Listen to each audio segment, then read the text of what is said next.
Muli, nandito na naman tayo sa ating mga ginagawa sa buhay na simpleng-simple lang naman. Na kung saan si Mr. Peps ay maghihiwa ng isang yellowfin tuna.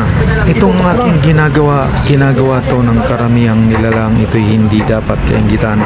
Ito'y maaring tularan kung nais nyo rin lang naman. Sa mga nagnanais nga palang maging content creator dyan, ito lang ang mapapayo sa inyo ni Mr. Peps. Unang-una, i-enjoy nyo lang yung sarili nyo sa pagko-content. Kailangan magkaroon ng aral yung bawat content natin sa iba. Ayan!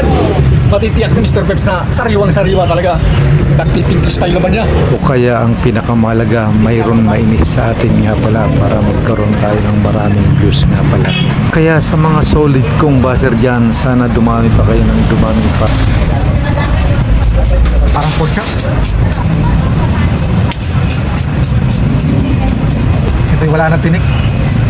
Kain na lang ito. At ganun din nga pala sa mga solid nating followers dyan na hindi kayo nagsasawa sa aking mga ginagawang simpleng-simple pa rin lang naman. Patnubayan sana tayo ng buong may kapal sa ating mga ginagawang simpleng-simple lang naman.